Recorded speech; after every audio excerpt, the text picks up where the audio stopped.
tanya dulu nih, MC itu suka apa memang karena kerja? Siklusnya berbeda sih. Kalau mungkin di awal-awal demam panggung ya. Iya. Kalau sekarang bilangnya demam backstage. Oh. Nge-MC company gathering masih serem.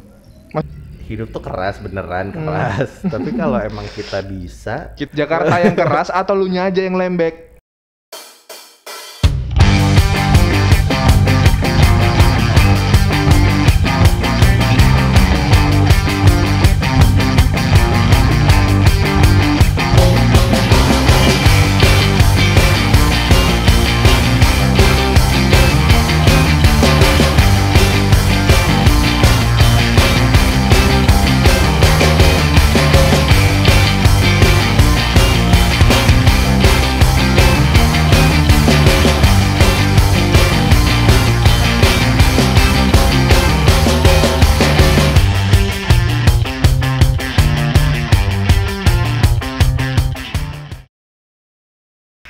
Oke, hai semuanya, balik lagi bareng gua Titus di Fantastis Barbershop. Kali ini kita akan nyukur lagi. Gua kedatangan seorang tamu spesial, jadi nanti kita kenal-kenalan sama dia. Tapi sebelum itu, silakan yang belum yang belum subscribe, silakan subscribe, bisa share video ini, bisa komen di bawah. Thank you untuk semuanya, selamat menyaksikan. Udah? Udah ya. Oke, jadi di sini kita sudah kedatangan tamu. Mas Izar. Jadi nanti kita mau kenal-kenalan dulu sebelum cukur. Tapi pertama-tama gue tanya dulu, jadi nanti ngobrolnya lebih gampang. Mas Izar mau dipotong gimana ini? mau dirapiin. Dirapiin ya? Aduh. Itu paling klasik ya? Iya, paling absurd itu dirapiin itu. Jadi biasa sih. Jadi ini Mas Rizal ini udah sering banget cukur di sini. Itu 2 minggu sekali harus cukur karena dia risih rambutnya pendek, dan itu untuk juga menjaga penampilan dia. Nah, kali ini gue akan potong dia di mid fade, jadi medium fade. Before-nya seperti ini. Ya. Oke, nanti kita lihat afternya gimana ya. Oke, Mas Izar, kenalan dulu nih. Mas Izar, Boleh. nama lengkapnya siapa? Nama lengkapnya panjang. Ahmad Panjang. Yulizar Muhardian. Izar? Ahmad Yulizar Muhardian. Oke. Lahiran tahun berapa ini? Tahun 92. 92. Oke. Boleh. Jadi ya sekarang sih lagi kerja di salah satu mall di Jakarta. Oke. Dan freelance-nya jadi MC wedding. Oke, ini kerja sambil job freelance ya. Iya, itu sih paling kalau Thank you. Iya, thank you ya. Nanti duitnya diantarin. Iya, buat ini kopi-kopi di sini. Nah, kita karena ini paginya agak mendung guys, jadi terus juga kenapa 2 minggu sekali? Tuh, 2 minggu sekali. kenapa 2 minggu sekali syukur? Karena ya benar tadi risih kalau rambutnya udah panjang. Oke. Terutama di bagian fade belakang sama samping tuh selalu ngerasa kalau udah panjangan dikit, nih harus potong nih. Oke. Gitu. Sama ya kebutuhan kerjaan juga sih. Bener-bener. Kalau nggak rapi kan nggak enak ya dilihatnya. Betul. Apalagi sekarang udah ditutup pakai masker, masa rambutnya nggak rapi. Bener sekali. Sebelum lanjut kita kayaknya ngopi dulu deh. Mas Izar ini namanya Izar apa tadi? Ahmad Yulizar Muhardian. Oke. Arti namanya itu apa nih? Ini pasti gak pernah ditanyain kan? Jarang ya ditanyain. Terakhir ditanyain tuh kayaknya pas SD. Waduh. Arti nama tuh apa? Arti namanya apa nih? Kalau arti nama ya Ahmad siapapun tahu lah ya. Iya, oke. Nah itu lumayan bikin berat nama tuh. Terus juga kalau Yulizar, Yuli itu dari bulan Juli lahirnya, terus habis itu Zar itu dari nama papa, sama Muhardian lahir di bulan Muharram. Diannya itu panggilan untuk jadiin namanya dulu waktu kecil Ardian. Gitu. Jadi ya berat banget ke sisi muslimnya ya. Aduh. Kalau ke Amerika kayaknya visanya susah nih. Jadi yang gue penasaran ya, ini Mas Izar ini dia itu seorang MC. Tanya dulu nih, MC itu suka apa memang karena kerja? Ya jadi kalau awal-awalnya sih sebenarnya iseng pas SMA. SMA. Karena yang lumayan sebenarnya nggak bawel-bawel banget sih, tapi kayak yang lebih berani lah, lebih pede waktu SMA tuh salah satunya gue. Terus abis itu SMA di mana tuh? SMA di 46. Oh, oke. 46 di mana? 46 tuh di Fatmawati. Oh, Fatmawati. Oke. Nah, jadi ikut paskib gitu, terus habis itu tiap acara-acaranya siapa lagi nih yang mau mandu acara kalau bukan Izar gitu ya. Udah. Akhirnya mandu acara beberapa kali sampai benar-benar baru ngerasa kalau bisa nge-MC itu gara-gara pas zaman dulu kan kayaknya masih zaman SMA tuh kayak nonton-nonton grup band gitu ya. Iya. Terus kayak ngerti dunia entertainment tuh ternyata asik karena bisa kenal-kenal, selain kenal artis, terus kenal-kenal juga teman-teman baru. Ketemulah mereka-mereka, terus habis itu lagi di acara kayak gathering gitu sama Yatim Piatu juga. Yang harusnya MC-nya adalah Kak Indra Bekti. Tiba-tiba dia telat dan berhalangan hadir, jadinya akhirnya siapa nih yang bisa, ya udah ditunjuk. Akhirnya gue sama temen gue kita berdua nge-MC. Itu nge-MC pertama akhirnya kita dibayar 250.000. Oh gitu. Itu nge-MC di mana? Di Ancol. Di acara apa itu? Acara gathering sama anak yatim piatu. Oke. Udah deh, pas dari situ baru ngerasa ternyata nge-MC itu seru ya, apalagi pas udah megang duitnya. Serunya pas udah megang duit ya. Pas udah megang duitnya, wah seru nih. Akhirnya masuk kuliah. Pas masuk kuliah juga nggak mikir bakal ke arah sana karena kuliah jurusannya, coba tebak apa Mas? Kuliah biasa komunikasi. Jauh. Kuliahnya di arsitek. Wah, arsitek? Nggak percaya kan? Nggak kelihatan sama sekali. Makanya karena kuliah di arsitek itu cita-cita dari kecil, terus udah mikir kayak ya nggak mungkin lah ke arah MC, jauh banget. Terus akhirnya coba ikut audisi radio kampus. Ikut audisi radio kampus. Padahal iseng-iseng dibilang. Itu tahun berapa sih? Tahun 2010. Terus abis itu ya udah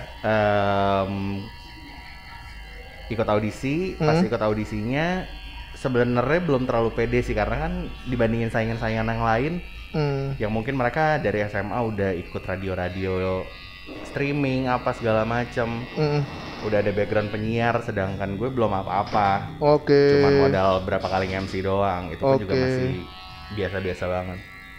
Akhirnya audisi, rezekinya alhamdulillah keterima. Terus ikut training. Di training juga dibilang bagus, enggak, malah berapa kali terancam di-cut dan akhirnya hampir keluar.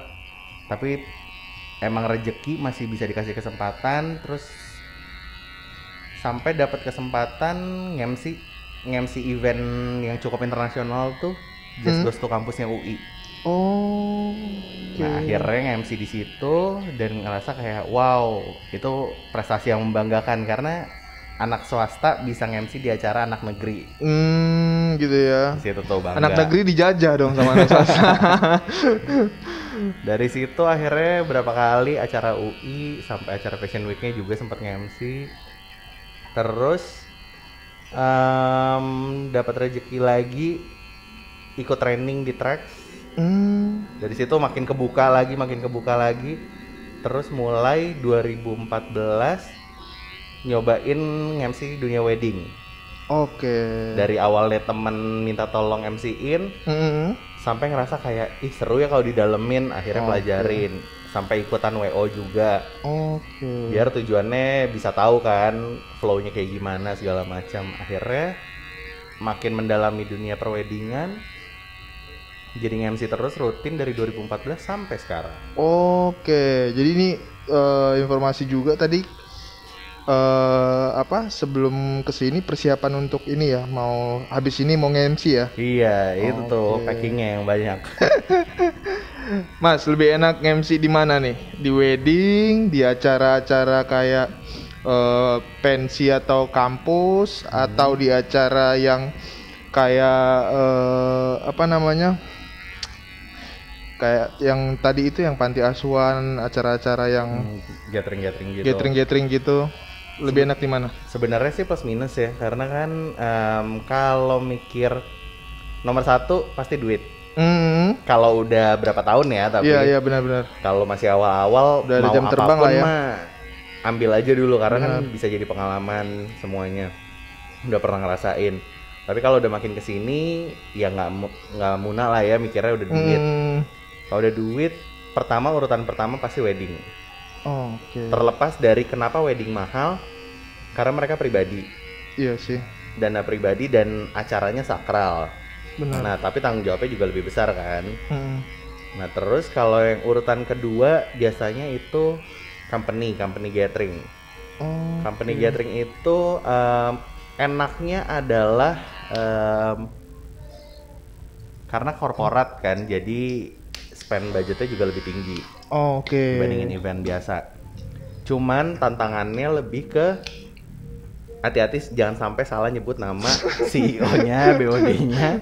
Kalau itu udah salah satu aja, aduh, jangan harap bisa dipanggil lagi. Digubris pulang aja udah nggak dipeduliin. Iya ya. Terus kalau yang ketiga baru event. Event itu bisa pensi segala macam. Kalau dari skala pensi atau skala acara-acara kampus kan itu banyak ya. Iya. Tapi kalau skala yang internasionalnya, event internasional kan sekarang di Jakarta khususnya tuh udah dikit ya. Terutama pas pandemi ini lagi nggak ada nih sekarang. Tapi terakhir 2020 itu yang masih bergengsi itu masih ada Ramadan Jazz, masih ada JGTC, sama yang terakhir Java Jazz. Yang masih ada MC-nya. Kalau kayak DWP, kayak WTF itu kan nggak ada MC-nya. Iya. Jadi ya terakhir yang bisa dirasain Java Jazz 2020 masih MC. Itu sih kalau urutannya kayak gitu sih. Tapi kalau event-event yang lebih kecil, acara-acara gathering yang ada small company ataupun acara-acara keluarga gitu-gitu sih, itu beda sih. Gitu, jadi tetap masih nomor satu wedding sih. Oke, ini aku penasarannya itu gimana ya kalau orang ngobrol di depan orang banyak itu kan sesuatu yang nggak mudah ya, sesuatu yang bukan kayak cuman berdiri doang. Bahkan berdiri doang pun itu kayaknya pengennya secepat mungkin gitu selesai gitu kan. Misalnya dipanggil, Uco Nababan gitu kan. Entah itu menyerahkan apa di atas panggung itu rasanya tuh pengen cepat banget selesai gitu loh. Ini nggak cuman berdiri tapi juga ngobrol, terus ngontrol semuanya, jadi apa namanya ya, mengarahkan semuanya kan. Gitu.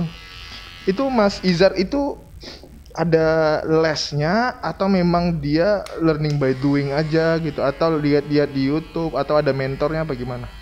Kalau yang nomor satu sih yang pasti experience ya. Kalau experience tuh nggak bisa dibeli dari apapun. Dan kalaupun dihargain pasti akan mahal banget. Benar. Tapi kalau yang kedua, kalau belajar pasti belajar. Belajarnya ya balik lagi. Ada yang pendidikan formal, ada yang informal. Kalau informal kan kita bisa lihat dari YouTube atau benar-benar kita lagi datang ke acara terus kita perhatiin orangnya kayak gimana nge-MC. Terus kalau yang formal ya itu satu di radio kampus, belajar gimana teknik MC, teknik public speaking kayak gimana, kalau ngomong di depan orang hindari nervous, terus nyiapin materi. Sama juga kan sekarang udah banyak tuh ada free broadcasting class. Iya. Itu salah satu yang gue ikutin tuh kelas penyiar. Terus abis itu juga kalau yang lain-lain sih sekarang juga udah mulai banyak sekolah-sekolah broadcast atau sekolah public speaking. Nah itu kalau mau mulai jadi MC, kalau bisa ikut yang kayak gitu-gitu.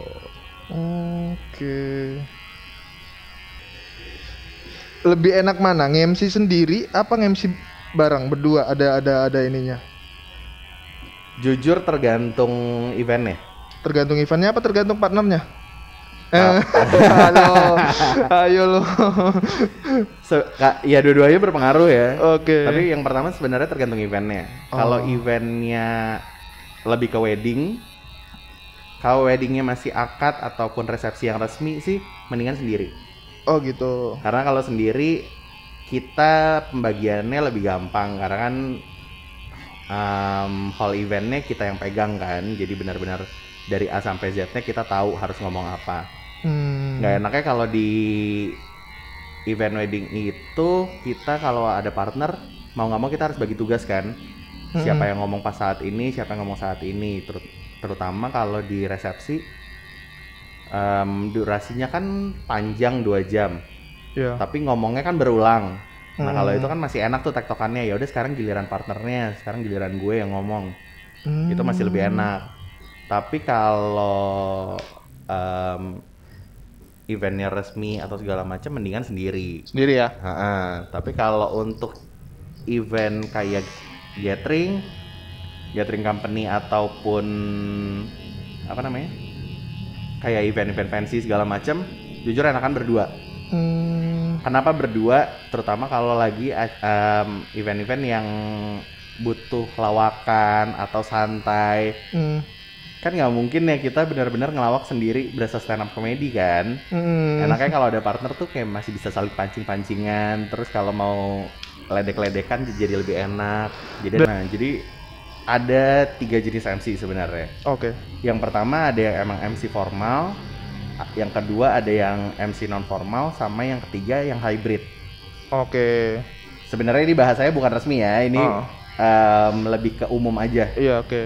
Bukan benar-benar ada panduannya. Tapi kalau untuk menentukan kita mau jadi MC formal, MC non formal atau MC yang hybrid, itu tergantung dari kita mau ke arah mana. Tapi itu pun by experience. Jadi setelah kita cobain semua, kira-kira mana yang cocok buat kita nih. Kalau emang ngerasa kayaknya mendingan formal aja deh, soalnya kalau non formal takut garing gitu misalnya. Ada yang kayak gitu akhirnya milih. Ada juga yang kayak, gue nggak siap kalau nge-MC-nya formal soalnya terlalu sakral dan ntar gue malah ketawa lagi tiba-tiba di tengah acara. Ada yang kayak gitu, akhirnya mereka lebih milih non formal atau biasanya event-event fancy segala macam. Kalau mikir untuk dikasih kesempatan misalnya, bisa nggak kalau nge-MC-nya acara santai aja nih segala macam? Bisa-bisa aja. Tapi tergantung dulu harus flow-nya kayak gimana, terus apalagi kalau punya tandemannya juga yang harus lucu, jadinya enak buat tektokannya gitu. Bedanya MC sama host apa sih, Mas? Sama ya? Nah, MC sama host, kalau dari nama kan Master of Ceremony sama host. Bedanya lebih ke offline online-nya sih. Kalau Master of Ceremony itu biasanya lebih ke offline. Kalau host itu lebih ke online. Nah, fungsinya apa? Kalau host itu kita sebagai pembawa acara untuk suatu acara yang ada, kita kayak mengundang sesuatu. Jadi kita host itu kan bisa jadi pembawa acara, bisa juga cuman emang invitation party doang. Makanya kadang-kadang kan kalau di invitation party bisa dikasih tahu hostnya siapa nih. Nah kayak gitu-gitu. Nah itu tujuannya karena kita ngajak mereka untuk bisa masuk ke acara kita. Nah tapi kalau untuk MC, Master of Ceremony, orang tuh udah pasti datang ke sana dan kita membawakan acara yang udah ada di sana. Jadi udah lebih terstruktur ya yang MC jadi ya? Acaranya udah disiapin, kita nggak bawain acaranya, itu Master of Ceremony. Gitu. Tapi kalau host, kita bisa multi channel untuk bisa ngajak mereka nonton. Kalau makanya lebih banyak di TV itu tujuannya acaranya udah ada, tapi kita belum tahu nih audiensnya siapa.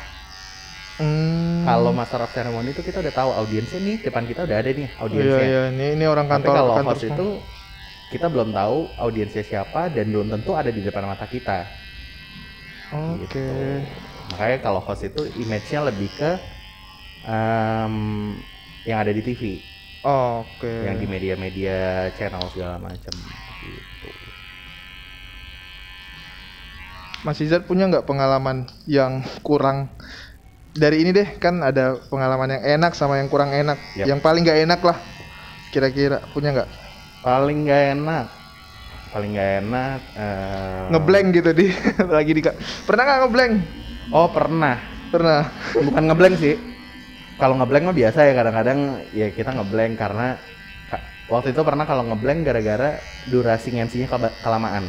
Oke, dipaksa Jadi, lama gitu, iya, diminta lama. harusnya cuma 4 jam, tapi kalau nggak salah itu sampai 6 jam.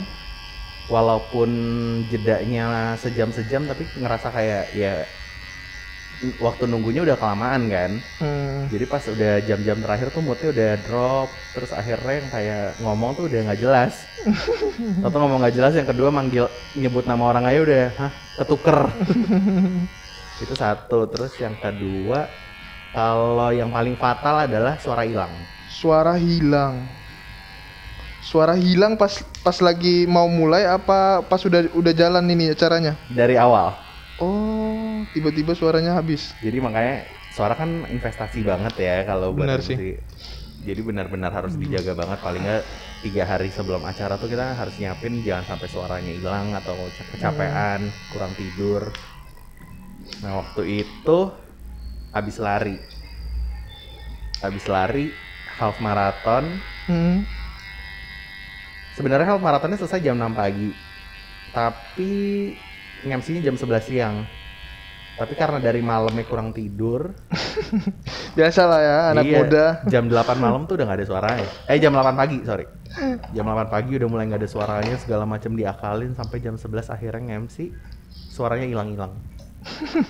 Wah itu parah sih. Dan nggak pernah lagi berani kayak gitu. Karena apa ya? Karena aku pikir tuh nge-MC ngebawa acara nggak mudah mas. Aku tuh pernah berdiri, maksudnya di hampir di depan 1.000 orang, hampir 1.000 orang lah, kurang lebih 1.000 orang. Dan itu tuh aku masih ingat banget dari kertas yang udah aku susun terus aku tulis dan segala macam. Terima kasih kepada, itu kayak sambutan doang gitu. Jadi aku ada dulu waktu SMA tuh buat acara gitu kan, kayak Natal gitu. Jadi aku ketuanya. Terus habis itu ini seluruh SMA di kampungku. Jadi kumpul semua tuh. Hah? Kumpul semua gitu kan, di sambutan ketua organisasinya aku naik lah kan.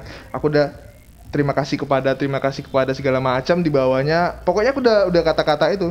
Tapi yang aku sampaikan itu berbeda. Berbeda dan nggak tahu kenapa kertas itu tuh aku remukkan. Aku remukkan terus aku jadi kayak gini nih. Habis itu aku udah ngomong apa sampai aku lupa ya. Aku ingat itu kertasnya itu jadi remuk di tangan aku gitu loh. Saking menggigilnya gitu, nervousnya. Karena emang nggak mudah loh. Pasti sih. Sebenarnya kalau sampai sekarang jujur ya, kalau walaupun udah bertahun-tahun nge-MC, rasa nervous tuh pasti ada. Cuman siklusnya berbeda sih. Kalau mungkin di awal-awal demam panggung ya. Iya. Kalau sekarang bilangnya demam backstage. Oh.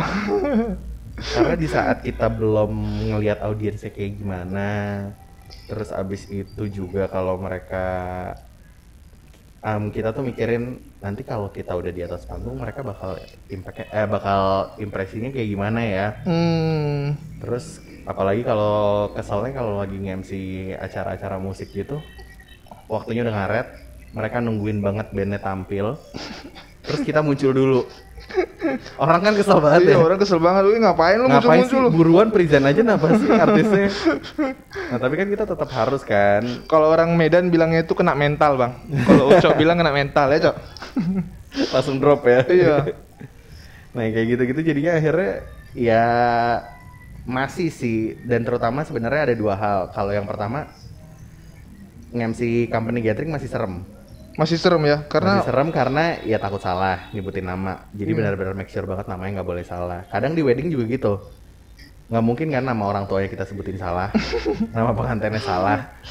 Terus juga belum lagi kalau tamu VIP, nama gelarnya segala macam salah. Nah itu juga sebenarnya sama, ngerinya lebih ke arah sana. Tapi kalau mikirin nervousnya di mana lagi, sama kalau lagi misalnya kita diliatin orang atau dijuriin. Biasanya kadang-kadang itu terjadi kalau misalnya lagi audisi. Kita kalau nge-MC emang udah acaranya kan gak ada beban. Iya. Tapi kalau lagi di audisi tuh kayak ya dinilai gimana ya, kalau orang dinilai kan bingung ya. Rasanya kayak deg-degan tapi kita harus nunjukin yang terbaik, yang akhirnya malah jadi nggak terbaik. gitu. Nah itu sih yang masih ngeri kadang-kadang kalau lagi dinilai sama orang yang kita kenal banget ada depan muka kita. Oke, tadi aku lupa sih. Tadi itu kan pengalaman ini ya, pengalaman nggak enaknya. Sekarang pengalaman yang enaknya. Yang enak, yang enak. Iya, maksudnya pengalaman paling berkesan lah. Oh, berkesan sih masih tetap nge-MC event internasional Java Jazz. Oke, Java Jazz tuh kesempatan yang kaget banget. oke. Malah kalau boleh cerita historinya tuh kayak nge-MC Java Jazz pertama tahun 2016. Tahun 2015 masih nonton. Dan nonton itu tuh bareng sama tanteku kan. Itu cuman bilang gini, lihat ya, tahun depan aku ada di atas panggung itu. Woi, ini dreams comes true nih. Bener-bener yang ngomong kayak gitu iseng, bahkan sampai sempat foto di tulisan Java Jazz 2015, cuman foto ya udah ini Java Jazz 2015. Wow. Tahun depannya audisi, ya alhamdulillah keterima. Dan pas di panggung itu tuh ngerasa kayak ya Allah baik banget sih. Hal yang benar-benar nggak keprediksi sama sekali dari nonton Java Jazz tahun 2009 sampai tahun 2015, ngerasa kayak yalah nggak mungkin banget ada di atas panggung itu. Bahkan 2009-2010 aja tuh kayak masih nontonin band-band yang tampil-tampil di Java Jazz, tiba-tiba ngerasa di 2016 loh kita udah bisa sepanggung loh sama mereka. Nah itu sih benar-benar yang paling ngebanggain. Gue tuh percaya ya, maksudnya kata-kata yang kita keluarkan tuh itu doa. Tuh doa ya. Bener. Makanya sampai hari ini kalau gua nyampein sesuatu yang kayak kalimat yang enggak enggak pas, enggak terporsi gitu. Gue kadang-kadang nyesel gitu loh. Tapi gue percaya kalau misalnya kita secara tidak langsung ketika kita berkata-kata itu doa yang langsung ini loh, spontan gitu loh. Benar. Bahkan even ketika kita marah pun kita ngomong gitu, itu doa, jadi doa negatif. Maksudnya doa negatif apa ya? Maksudnya bisa terwujud walaupun negatif gitu loh. Makanya Kak dibilang nggak boleh asal ngomong tuh kayak gitu kan. Iya. Karena kalau kita asal ngomong ya bisa jadi doa. Oh bahas itu kan. Bahas apa nih? Ngendaliin mood. Bisa ya dikendalin moodnya ya. Wah, kalau gue ngendalin mood makan. Ucok ya makan Cok ya. Makan sih nomor 1 ya, karena paling gampang gitu. Kedua belanja loh. Oh belanja? Beneran bisa belanja? Serius beneran? Waduh bahaya ini. Ngerasa benar-benar mood jadi kontrol tuh kalau di saat kita unboxing sesuatu tuh enak. Tapi kalau misalnya nyesel nggak kepake gimana? Ayo. Beli nggak kepake, disimpan doang. Tiap beli sesuatu, apalagi hal yang sepele ya. Kalau hal sepele tuh kadang-kadang sebenarnya lebih ke kita belum butuh saat ini. Tapi sebenarnya suatu ketika itu jadi hal yang kalau kita nggak punya, tapi kita beli, kita belum punya, terus habis itu kita ngerasa kita butuh. Pas baru beli akhirnya itu nggak kepake. Emang gitu sih ya? Kadang-kadang hal sepele itu kita nganggapnya kayak buang-buang duit segala macam.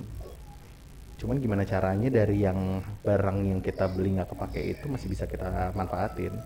Makanya kalau mau beli barang sesuatu tuh pasti surveinya udah jauh-jauh hari deh. Oh gitu ya. Gue sih kalau misalnya mau beli barang nih, gue mau beli, gue masukin keranjang, gue lihat dulu sehari 2 hari ini beneran nggak nih, gue butuh nggak nih. Nah iya itu gitu. Juga tuh. Kalau misalnya dalam beberapa sampai seminggu gue nggak beli berarti nggak butuh gitu loh. Emang kalau ngendalin mood lagi nge-MC tuh, susah banget tuh. Susah banget ya, harus dipompa-pompa nih. Kalau misalnya kita bisa sedih atau apa. Oh iya ya. Oh itu susah tuh. Karena yang jadi concernnya itu nggak selamanya mood kita itu sesuai sama gitu, tenang. Maksudnya kayak ada kita di posisi yang lagi sedih, kita di posisi lagi capek, lagi emosi dan segala macam. Tapi dituntut kita untuk memimpin acara itu dengan profesional. Iya. sama aja sih kayak nyukur mas sebenarnya. Bener ya, Sama banget. ngejaga moodnya ya. Ngejaga moodnya tuh aduh. Pokoknya sebenarnya apapun yang berinteraksi sama orang lain itu pasti kita butuh kadang kayak gitu. Mau itu pelayanan publik macam apapun, selama kita interaksinya sama orang luar, pasti kita butuh ngejaga mood kita.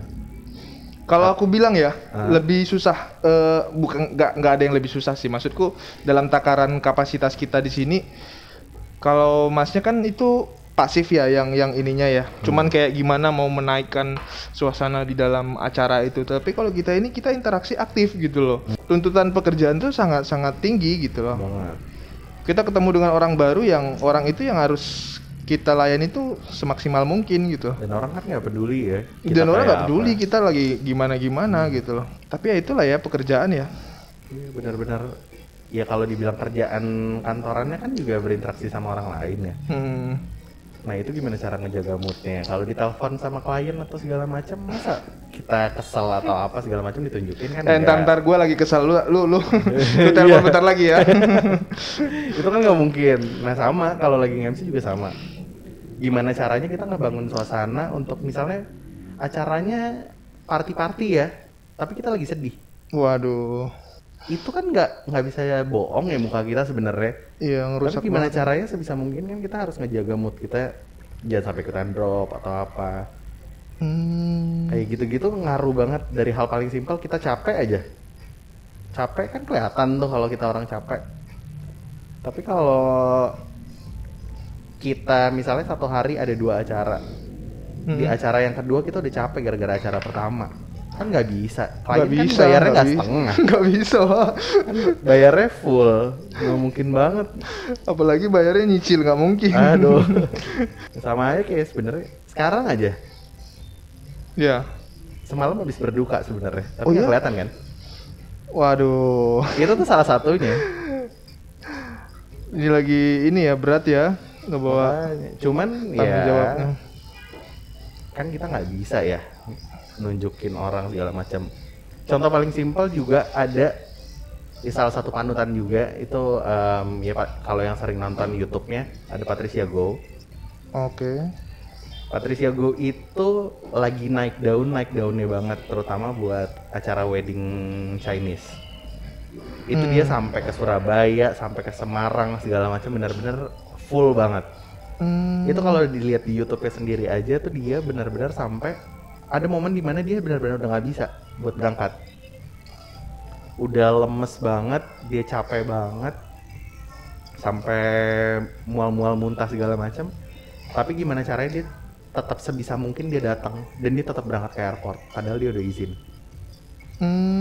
Seprofesional itu. Gokil. Padahal kalau nurutin ya nggak mungkin lah, gila banget, orang udah bisa diinfus kali kalau udah ke UGD mah. Waduh. Itu pernah tuh kejadian, gue nge-MC kliennya teman kuliah. Malam sebelum nge-MC itu artinya kan seminggu sebelumnya ya. Gue di UGD. Tipes. Gue di rumah sakit baru keluar hari Kamis malam. MC hari Sabtu. Wow. Itu benar-benar sampai gue nggak berani ngechat sama sekali ke kliennya bilang kalau gue di UGD lagi di opnam. Gimana caranya ya Padahal udah. selisih 2 hari ya itu ya. Selisih 2 hari, bahkan sampai pas lagi acara tuh nyokap gue sampai nungguin di depan. Nungguin benar-benar langsung pulang. Sangkin masih lemes nih. Gimana caranya ya udah, yang penting MC tetap jalan. Dan sekarang hari ini kalau Mas tahu, minggu lalu hari Senin tanggal 7 gue baru habis operasi gigi bungsu. Waduh. Di opname 3 hari, bed rest 3 hari. Tapi gimana caranya ya udah. Dan benar-benar perhitungannya ya bener. Hari ini udah nggak apa-apa dan hari ini siap MC, udah gitu doang. Belum lagi kita bebanin ya, disuruh minta tolong podcast bareng Fantastis. Wah, ini kan salah satu bentuk profesionalisme. Aduh. Gitu. Jadi benar-benar ya hidup tuh keras beneran keras. Tapi kalau emang kita bisa, kalau ini aku sering banget ngomong kayak Jakarta yang keras atau lu nya aja yang lembek. Nah gitu. bener sih. Karena ya Jakarta tuh sekeras itu. Jadi kalau kitanya nggak bisa keras juga kayak Jakarta ya ngapain? Iya benar. Kita nggak siap tinggal di Jakarta berarti. Benar. Gitu. Yang lu lihat sih selama ini ketika prokes kalian di wedding? Nah kalau di wedding, nah itu beragam lagi tuh. Harus di swab dulu, di apa dulu nggak? Ada yang kayak gitu, ada yang enggak. Oke. Nah tapi kalau enggak kan artinya kita harus lebih antisipasi lagi ya. Iya. Gimana Inisiatif caranya tinggi. kita juga harus jaga diri. Terus kalau di wedding itu nggak enaknya adalah ya kita nggak tahu orang kayak gimana yang datang. Bener. Jadi sebisa mungkin kita sepreventif mungkin. Bahkan ya sekarang sih udah bukan kendor sih tapi kayak lebih lebih fleksibel aja sih. Nah, dan kalau pakai peci bagus nih. Apa? Kalau pakai peci bagus nih. Ya jadi kalau sekarang tuh lebih ke lebih fleksibel, jangan yang kayak terlalu ketat banget tapi tetap kita ngejaga. Benar. Ngejaganya dalam artian ya kitanya mengurangi untuk intensitas bersentuhan atau apa sebisa mungkin enggak. Terus kayak jangan sampai salaman atau gimana. Terus apalagi reminder, yang di reminder tuh bukan cuman pengantinnya aja. Kadang yang paling hilaf itu adalah orang tuanya. Karena kan banyak tamu orang tuanya. Iya. Dan mereka tuh rata-rata udah nggak ketemu hampir setahun lebih kan. Cipikan-cipiki, udah kayak habis berpelukan. Nah, tahu-tahu corona mengintai di belakang. Itu yang bahaya. Dan yang tadinya kita mikir, oh kita udah prokes ketat segala macam, tapi karena kecolongan hal-hal yang sepele kayak gitu, itu impactnya kan gede banget jadinya ya. Yang disalahin bisa satu acara, kalau sampai kenapa-napa. Iya benar. Contohnya kayak ya nikahan salah satu artis ibu kota lah kemarin kan. Adiknya kena COVID, dikira satu acara tuh emang udah pada positif. Padahal itu setelah. Oh. Nah itu kan benar-benar harus ya jangan sampai kendor walaupun acaranya udah selesai tapi kitanya juga harus jaga prokesnya juga. Benar. Gitu. Oke, jadi ini udah selesai cukurnya. Kita cuci dulu, nanti habis itu kita mau styling dikit-dikit lah.